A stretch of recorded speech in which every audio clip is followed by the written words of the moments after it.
So it's an intense presentation. It was an intense thing to prepare. It might be intense, but hang on. And it is fast paced. I got lots to cover. 4 years of kind of my life leading up to working at an Infosec. So yeah, I'm a penetration tester at Aura. I've worked there since the start of the year. And yeah, that's my desk there. By the way, I run into photography, so you see a lot of photos, everything I've taken myself. So why am I doing this talk? And it may seem like this guy, like this crazy string meme guy, a little bit. But basically, I want to share my crazy story, because it is crazy. It's quite slow. It's all right. I don't have many animations. I want to talk about the human side of it, because I've seen so many Infosec talks where the person says, "Enough about me." This whole experience really affected me, like in a positive and kind of like draining, negative way. But I want to challenge the status quo about what people, what people think about Infosec, and I want to encourage people to work in it as well. Okay, so basically, China, Russian hackers, Google. This is pretty much how I started off in Infosec. Yeah, so this is one of my best photos ever, and it's kind of the epitome of security icon. It's a Great Wall of China. I took it with a drone. Pretty cool. And that's kind of where it started. So this is a street in Beijing, and basically I bought this book. This is how Google works, but the Chinese version. So I've learned Mandarin for 10 years. I'm fluent. And yeah, it's kind of the last thing I expected to find in the street in China, because they're kind of like there's backstory there. So basically, like this is the Chinese translation. It's kind of odd, but it's a Chongqing Dingyi Gongsi. So it's basically like a redefined company, and that's what the book is about. It's about why Google's different, what's behind the company culture, and kind of like this was really the point where I started to redefine myself. So Chongqing Dingyi Ziji, and I got to see like really crazy things in China. Like it was a really super intense experience. This is like military propaganda in the subway. It's got got your typical things. What they don't show is the hackers in the basement and the cyber team and that kind of thing. But basically, in analyzing the difference between China and New Zealand, like we don't have a real typical enemy. We're like a dodo or a kiwi or whatever. We don't have predators. We're really lucky in that sense. But in most countries, there's this idea of the enemy. So that's kind of the first challenge that I want to make. It's like Australia? Not really. But this is something that I saw in the newspaper, and it was actually connected to me. So how and why did that happen? It's kind of crazy when you see this, like, and you're part of it. So I came up with this. So basically, when I returned from China, I came up with this thing before I started my computer science degree, because I decided that's what I want to do now. And I created this basically this is the first program I ever wrote in JavaScript. I didn't really know JavaScript, and I wrote this program, and I came up with this idea of like defending my firewall in this like crazy way. It's like dynamically configured, and I like came up with this kind of web app to sort it all out. And basically, this is kind of what the idea that I came up with is like port knocking. So with a firewall, if you don't want to expose your ports, and you don't want to patch, you don't want to muck around with any of that, you can port knock. So I put on port knocking, and I start actually getting knocks from some adversary, which is really crazy. So I'm like, I got to kind of like sort this out. So I came up with like the system of writing an algorithm, like just a scrambling algorithm to like arrange these numbers and then set up like a script. Later on, I used the API actually, and I like set up my router to have these ports, and I need to go through. So So basically, this is the design. It was like, it was really improbable for anyone to like brute force this thing. So basically, I was invisible and invulnerable because I had like 65,535 ports filtered because of the way that the input chain and the forward chain on microtick routers, like the way that I directed the traffic to my services meant that basically only I could know the combination, and it was like dynamically changing all this. Like the details don't really matter. So like basically, this was this was a story. I was in class, and I'm kind of sitting at the back watching this botnet incoming on my router, on my system, which is like really really interesting. And then like basically a couple of months later, I was doing a talk on this thing, and by then I'd actually identified who it was. And yeah, it was some Russian guy. But that's like not really the depth of the crazy story. It's like yeah. So basically, I met this guy who's a former Department of State. He was Department of State employee. He rebuilt the systems in Kosovo. He was a police homicide detective. He's on the board of directors of InfraGard. I brought this to him, and I was like, I found this botnet, and I'm like kind of tracking it down and trying to figure out what to do with it. And anyway, and at the same time, basically, I met this guy from Google on LinkedIn, and he became my mentor for the next 6 years, for the next 4 years. And basically, his wife works at Amazon. He works at Google. He used to work at Microsoft. He's behind the security of the Xbox. He worked at Nest, and yeah, so I came back to this book. I was like, hey, I got to read this book now. Found the English version. I read the whole thing. I started talking to him, and he was replying. He was mentoring me. He was answering everything that I asked of him. And he was like, hey, you should do an internship at Google. I'm like, okay. So meanwhile, I did this, I had this like problem of this, hey, this is botnet. And the Whois lookup wasn't really helpful because I'm like, okay, it's some business in Wales trying to hack me. And this is a really interesting term. Musketovka is, it's like a Russian art of military deception or something like that. And it kind of like came into play here. So, I use Google Maps. I'm like, is this the people hacking me? Doesn't seem like it. No, it was in fact IPs from Russia. So still wasn't really like, at this point I wasn't really sure what's going on here. So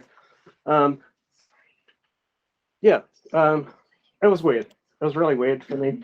Basically I started to like look into who this company was, Solar Invest UK, and they had a parent company, and I kind of like started finding this interesting stuff. This is obviously not like a legit company. So, Russian language support, and this is a Google Plus account using the legit certificate from Company's House.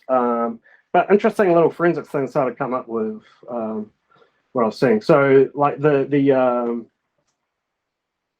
image there, I put it on reverse Google image search. It only appears on Russian websites. The hosting, the Russian IPs. It just like it started to get more and more shady. This is from the Wayback Machine. So I looked up these sites, and like Shutterstock. It doesn't seem right. Valentine O'Sullivan. So this guy is actually real. I started actually calling this company up and asking them what's going on, and asking for Valentine O'Sullivan. And it was really interesting because I learned heaps about social engineering and about what you can tell from a person's voice. What kind of person are they? You can just like, there was no deception. I just said, hey, I'm Dave Reed. Oh, I didn't say my name, but I think I did. I think I did say my name, and I said I'm a researcher from New Zealand. I'm trying to figure out what's going on.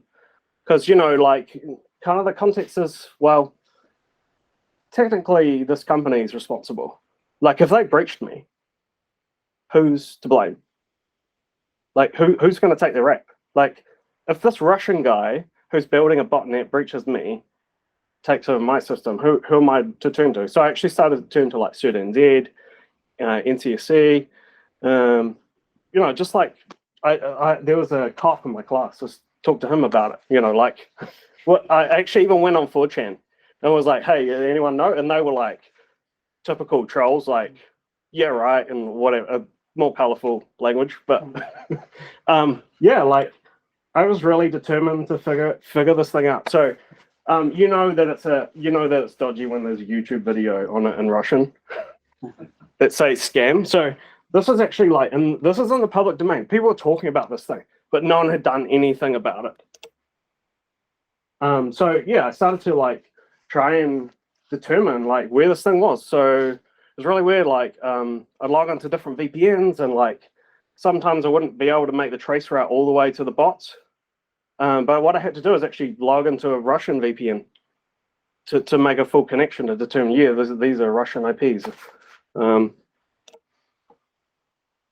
Yeah, and I scanned the host just briefly, and they're not like typical looking hosts. You don't have SSH open on. There were hundreds of them, and they're scanning me. Like I pretty much got millions of packets surging at the beginning, and then for a whole year I had this thing talking to my firewall, and I was logging it, and I was like learning as I went along, and using remote syslogging, and using an API to like control my router and all this kind of thing. So it was pretty interesting, and kind of like I had to focus on my study at this point because that's what I was doing. But I took my summer break and wrote up a report and put all the stuff in it. And this is like, for time's sake, I can't really show everything. And basically I sent it to the NCSC in the UK, and I got email, but not much more. But I did actually contact someone in the RIPE NCC. And they said, yeah, they kind of confirmed that this is invalid registration data, but they couldn't really confirm exactly what they were doing, but they were investigating it. So I thought, hey, pretty cool. And there was this kind of ethical problem, was that, like, basically I didn't have pen testing skills, and I didn't want to hack back because I had no idea whose computers these were. So do I hack a legit company in the UK that I'm talking to with my real name? Like there was like not much that I could really do. So just for context, the RIPE NCC controls the jurisdiction of IPs in this whole region, which includes Russia, Europe, and the Middle East. So it's not an insignificant thing to report something and have someone at RIPE NCC say, hey, yeah, so this kind of appeared on Whois, which I thought was cool because I did that with no pen testing skills. But by that time I was actually in Shenzhen. I was there trying to figure out how I could like scale this to catch more criminals, because that's kind of like my mindset. And I knew some people that manufactured electronics, and I went there and had meetings and tried to like think of what to do with this, because like worthwhile. So this is a really cool place. Huacheng Bay is just basically a retail area for everything electronic. So if you want to build some custom thing, you want to build something, go here. And so by the time that I reached Beijing, which looked like this, quite picturesque, I basically timed the packets being cut off at the same time that the Whois registry was updated, which is pretty cool.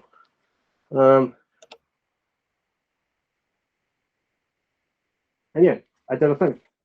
I changed the WHOIS database and got rid of some criminals, but they're still out there. So basically, the reason that you can't do anything about it is that there's something called the I think the Budapest Agreement, and it's basically like an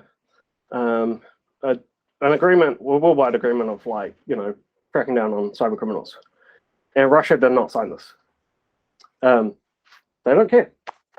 They let people do this with impunity, which sucks. But I discovered something actually really cool, and I've done it in a way that kind of like hides the actual URL. But basically, I found the company that permitted the criminals to do this.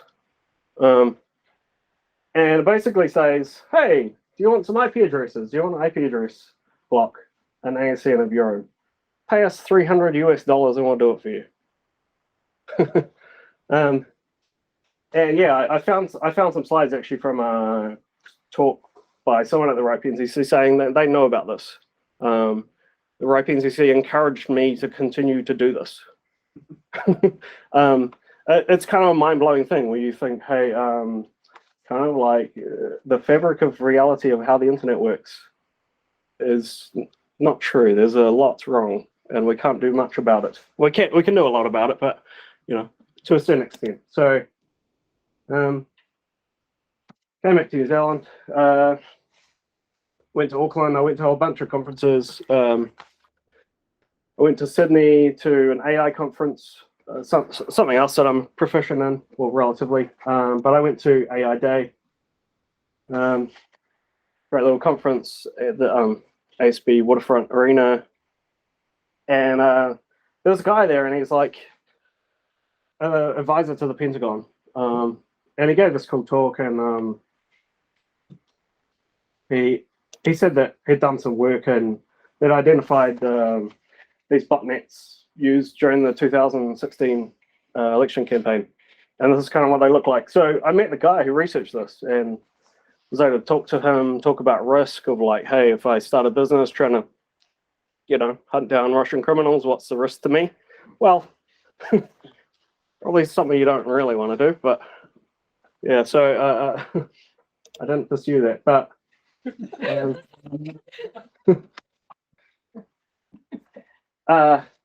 so 2019, that was all in 2018. 2019, I was off again,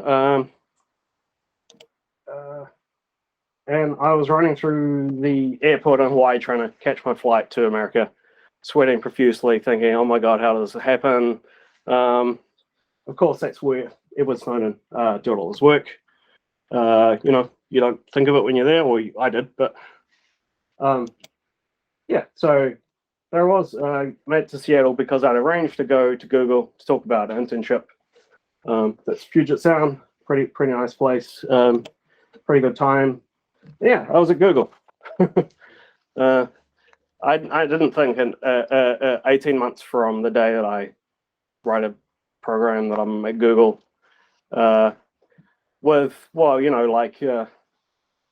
basically the guy that I was talking to, he said, oh yeah, I'm in the same office as the head of security of, the ex-military guy that does all this, top level security of Google, which I thought was pretty wild. And yeah, I spent the day there. I got to check out the Kirkland campus, and yeah, I talked about this very thing. I showed some software that I've worked on. We talked about all kinds of stuff, and he was like, "Yeah, I'll give you any support that you need to get a job as an intern at Google." I thought that was pretty amazing. So the crazy thing was that when I left Google, my Uber driver was Chinese, and so I said to him, "Nishu Zhongguo," and he goes, "Ah, Niza Google Gongzoma. Do you work at Google?" And I was thinking, I'd like to. And I ended up having a 30-minute conversation with an Uber driver in Chinese. It's kind of like a moment of crazy realization about myself, the things that I've achieved, and the kind of person that I am. And yeah, it was really like a truly memorable moment I've never actually shared before. I went to Space Needle. I did a whole bunch of cool stuff before I left, and I left to go to DEF CON, and this is in the Seattle airport. And of course, in the plane, I ended up sitting next to, in between two Google security engineers, which is they were from the same place that I just visited, and I kind of got to like bounce these ideas around of like what I'd heard from other people and talking about the hiring process, all this kind of thing, and it's really, really interesting doing that. So yeah, I was at DEF CON, which was like, you've got to do it as a hacker. And I went to Toronto. I went to LA. Sounds great, right? Sounds like awesome thing to be doing and like dreaming about. But like in reality, I'm feeling like this. No. That's something else that I did when I got back to New Zealand. That's a piece of software. But yeah, I feel like this. I feel like pretty shit about myself. I'm really self-conscious.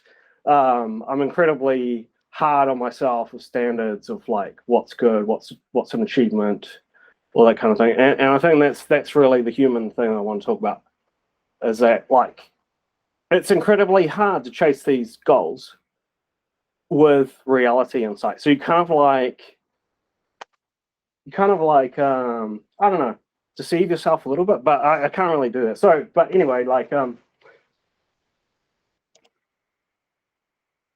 so 2 years went by. Well, actually, then COVID happened. It doesn't help with the the self-image or anything, but I started a new life as a security professional, which is cool. It's what I wanted. It took a lot of effort, a lot of struggles, and mainly just from my personality, from myself. I think though that a lot of people have that, and I don't talk about it. So I'm kind of like,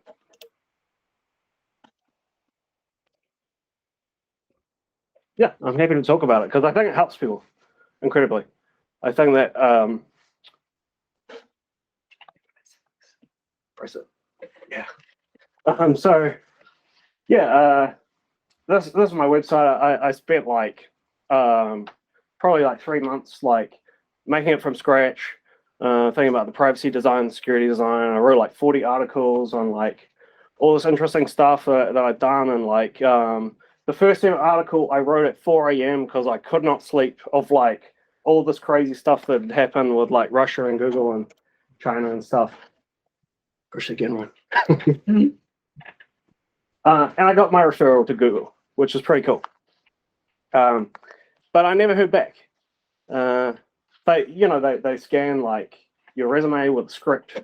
You're not necessarily even interfacing with a human. Even I had someone who was like, hey, as soon as you get a recruiter, let me talk to them so I can convince them to hire you. Yeah, and then basically a week after I'd kind of applied finally, I had this like interview for a sysadmin and like basically 5 minutes into the conversation, they switched to interviewing me as a pen tester. And the next 25 minutes was just me talking about like everything I can about the things that I've done. And at the end of it, they were like, we want you full-time right away. So it goes to show what you think of yourself is not necessarily what others see.